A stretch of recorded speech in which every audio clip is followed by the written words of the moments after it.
जय गौ माता सभी साथियों को। तो चलो आज आत्मा प्रोजेक्ट के द्वारा जो एक BRC जो प्रोजेक्ट लगाया है उसके बारे में थोड़ी जानकारी लेने का प्रयत्न करते हैं। और यहाँ आत्मा के अपना परिचय थोड़ा दीजिए। रवि भाई बरोचिया, आत्मा प्रोजेक्ट उपलेटा। और ये प्रोजेक्ट लगाया है दर्शन भाई के यहाँ। तो दर्शन भाई आप अपना परिचय दीजिए और कहाँ पे लगाया है और ये क्या है, ये सब कुछ बताइए। जय गौ माता मित्रों, હું મારું નામ દર્શન છે, મારું ગામ કોલકી। હા, આપણે એક BRC યુનિટ ચાલુ કરેલું છે। BRC યુનિટનો ઉદ્દેશ્ય એ જ છે કે લોકો વધારે ને વધારે પ્રાકૃતિક ખેતી તરફ જોડાય। આપણા એ હેતુથી બધા ખેડૂતોને પ્રાકૃતિક દવા મળી રહે એ ઉદ્દેશ્યથી આપણે આ યુનિટ ચાલુ કરેલું છે। એની હું તમને વિસ્તૃત માહિતી બતાવું। આ છે મિત્રો અમૃત જલ। અમૃત જલમાં આપણે ગાયનું ગૌમય એટલે કે ગોબર, ગૌમૂત્ર અને ગોળનો ઉપયોગ થાય છે। એને અઠવાડિયામાં એના બેક્ટેરિયા ડેવલપ થાય છે અને આની કોઈ વેલિડિટી નથી અમૃત જલની। જે જીવામૃત છે એ ટાઈપનું જ કામ કરશે। અમૃત જલ પિયતમાં પાવાથી એકરે 20 થી 25 લીટર આપણે પાઈ શકીએ છીએ। એનાથી જમીનમાં અળસિયા સૂક્ષ્મ જીવાણુની ઉત્પત્તિ થાય છે ને બહુ સારું રિઝલ્ટ છે। આ જે ફૂલબહાર એન્ઝાઇમ આ TCBT કલ્ચરનું છે। આમાં આપણે કેળા, એપલ અને ચીકુ એ 3 વસ્તુનો ઉપયોગ કરેલો છે, 3 ફ્રૂટનો। અને ખાલી ગૌમૂત્ર। અત્યારે ખેડૂતોના એક મોટો બહુ પ્રશ્ન રહે છે પ્રાકૃતિકમાં કે આપણે દવાનું જે દ્રાવણ હોય એ વધારે પડતું નાખવું પડે છે, લીટર, અડધો લીટર। આપણે એને ધ્યાનમાં લઈને આ જે એન્ઝાઇમ બનાવ્યું છે આપણે ખાલી પંપે 100 ml જ નાખવાનું છે। આનો ફાયદો એ છે કે છોડનો ગ્રોથ થાય છે, ફ્લાવરિંગ સમયમાં મારવાથી ફ્લાવર વધારે આવે છે, ફ્રૂટિંગ વધારે થાય છે અને ખરતા પણ અટકે છે ફ્લાવર ફ્રૂટ। આ છે માઇકોરાઇઝા મિત્રો। માઇકોરાઇઝા પ્રાકૃતિક રીતે બનાવેલ છે। અત્યારે બજારમાં મળતા માઇકોરાઇઝા 1500-1700 IP ના માઇકોરાઇઝા મળે છે। આ માઇકોરાઇઝા ચોખા અને ગોળથી બનાવેલ છે। એકદમ સસ્તો અને સારો ઉપાય છે। આ તો ઘરે પણ બની શકે। જે પ્રાકૃતિક ખેતી કરતા ખેડૂતોને 200 લીટર ડ્રમમાં આ માઇકોરાઇઝા તૈયાર કરી શકે છે। 2 કિલો ચોખા લેવાના છે મિત્રો અને 200 ગ્રામ ગોળ, એને બાફી લઈ ભાત બનાવી અને એક કોઈ પણ મીઠા ફ્રૂટનું જે ઝાડ હોય એની નીચે અડધું માટીનું જે વાસણમાં આપણે જે ભાત રાખ્યા છે અડધું ડટાય એટલું ઢાંકવાનું છે। અને મિત્રો 15 દિવસ એને ફર્મેન્ટાઇઝ થવા દેવાના છે। 15 દિવસ પછી તમે એને ઉપયોગમાં લઈ શકો અને જ્યારે ઉપયોગમાં લ્યો પાણીમાં ભેળવો ત્યારે એને 200 ગ્રામ પાછો ગોળ નાખવાનો અને એની અંદર સ્ટાર્ચની જરૂર પડે એટલે 2 કિલો બાફેલા બટેટા મેશ કરીને નાખવાના છે। આ એકરે 20 થી 25 લીટર તમે આપી મિત્રો। આ છે અજમાસ્ત્ર। અજમાસ્ત્રનો ઉપયોગ પાકમાં આવતી મૂળો, મચ્છી, દુશિયા જીવાત માટે થાય છે। આ અસ્ત્ર બનાવવું એકદમ સહેલું છે। 15 લીટર પાણીમાં તમારે 500 ગ્રામ અજમા, 500 ગ્રામ હળદર અને 250 ગ્રામ હિંગ નાખીને અડધું થાય ત્યાં સુધી ઉકાળવાનું છે। અને આનો ઉપયોગ 15 લીટર પંપમાં 500 ml નાખવાથી છંટકાવ કરવાથી અદ્ભુત પરિણામ મળે છે।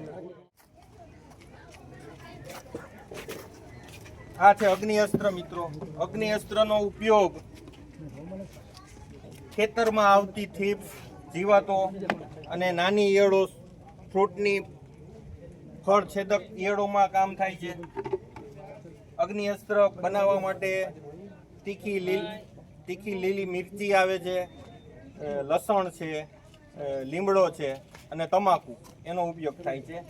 અને આને ગૌમૂત્રથી જ બનાવવામાં આવે છે અને બન્યા પછી 3 થી 4 આને ઉબાલ આવવા દેવાનું હોય છે અને પછી 48 કલાક એમનેમ જે આપણે બનાવેલું છે પાત્ર 48 કલાક સુધી એમાં રાખી પછી ગાળીને આનો ઉપયોગ કરી શકો।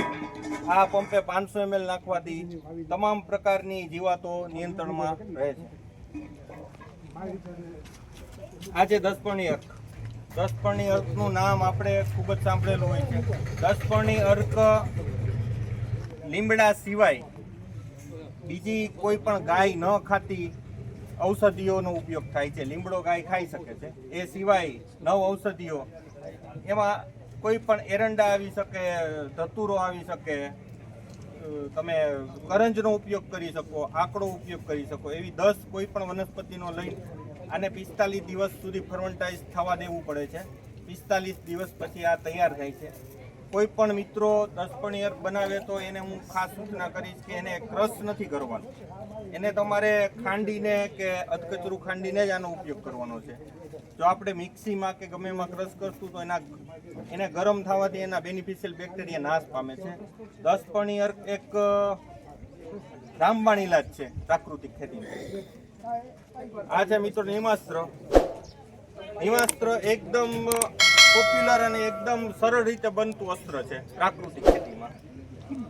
એમાં પાણી, ગૌમૂત્ર, ગોબર અને કળવા લીમડાનો ઉપયોગ થાય છે. આને આ તૈયાર થતાં ફક્ત 48 કલાક થાય છે. લીમડાની એક ચટણી ખાંડીને તમે ગોબર, ગૌમૂત્ર અને પાણી સાથે ફર્મેન્ટાઇઝ થઈને તમારે આ નિમાસ્ત્ર બનાવવાનું રહેશે. જ્યારે પણ બનાવો ત્યારે સવાર સાંજ બધી દવાઓ 5-5 મિનિટ તમારે સવાર સાંજ ક્લોકવાઇઝ હલાવવાની રહેશે. ના, આમાં કોઈ નહીં. આ છે મિત્રો જીવામૃત. આ તો આનાથી તો બધા પરિચિત જ છો. જીવામૃત એક અમૃત છે. જીવામૃતનો ઉપયોગ કરવાથી જમીનમાં બેનિફિશિયલ બેક્ટેરિયાની ઉત્પત્તિ થાય છે, જમીન ફળદ્રુપ બને છે, અળસિયા વધારે થાય છે. જીવામૃત ખેતીનું એક પ્રાકૃતિક ખેતીનું એક અમૃત સમાન છે. આ છે ઘનજીવામૃત મિત્રો, જોઈ શકો છો. આ ફક્ત ગોબરથી બનેલું છે. આ ઘનજીવામૃતના ઉપયોગથી જમીન ફળદ્રુપ રહે છે, જમીનમાં સૂક્ષ્મજીવોની ઉત્પત્તિ, બેક્ટેરિયા. પ્રાકૃતિક ખેતી એક સૂક્ષ્મજીવોની જ ખેતી છે. પાયાના ખાતર તરીકે ઘનજીવામૃતનો આપણે ઉપયોગ કરી શકીએ છીએ. ઘનજીવામૃત પ્રથમ વર્ષે તમારે 50 થી 70 કિલો નાખવું પડે છે અને દર વર્ષે નિરંતર તમારે આમાં ઘટાડો આવશે.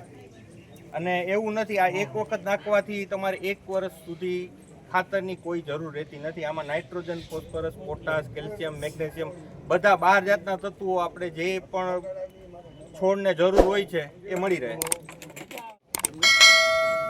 હું રવિ બરોચિયા, આત્મા પ્રોજેક્ટ ઉપલેટા.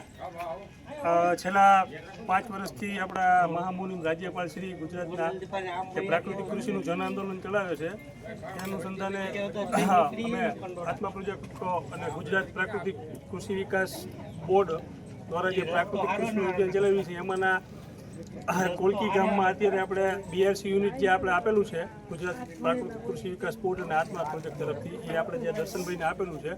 તો આનો મુખ્ય ઉદ્દેશ એ છે કે જે ખેડૂતો પ્રથમવાર કે રાસાયણિક છોડી અને પ્રાકૃતિકમાં આવનાર માગતા હોય એ ખેડૂત માટે આ આશીર્વાદરૂપ છે. કારણ કે એ ખેડૂતોને પાસે પૂરતું જ્ઞાન નથી, બરાબર, ગાય રાખતા ના હોય એવું બને છે. એટલે એને જે મટીરિયલ આનું જોઈ છે પ્રાકૃતિક કૃષિનું છે, ગૌમૂત્ર છે, ગોબર છે, તે સહેલાઈથી મળતું નથી.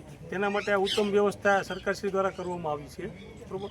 તો અહીંયા આ BRC યુનિટમાં તમામ પ્રકારની પ્રાકૃતિક કૃષિમાં જે વપરાતી દવાઓ છે એ BRC યુનિટમાં ઉપલબ્ધ થાય એ હેતુથી આજુબાજુના ગામવાળા બધા લઈ જઈ શકે, બરાબર, અને અહીંથી પ્રાકૃતિક કૃષિની માહિતી મળી શકે એ અનુસંધાને આપણે જે BRC યુનિટ આપેલું છે એવા આપણા ઉપલેટા તાલુકામાં 4 BRC યુનિટ આપેલા છે.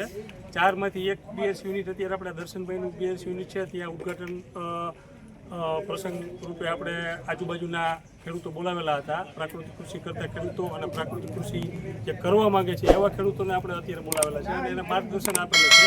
અને આ પ્રસંગમાં પ્રાકૃતિક કૃષિ કરતા ખેડૂત ઉપલેટા તાલુકાના તમામ ખેડૂતો દર્શનભાઈ તરફથી માહિતી આપવામાં આવી છે અને ખેડૂતો બધાને સરસ મજા આવી છે અને પ્રેક્ટિકલ કરીને બતાવેલ છે.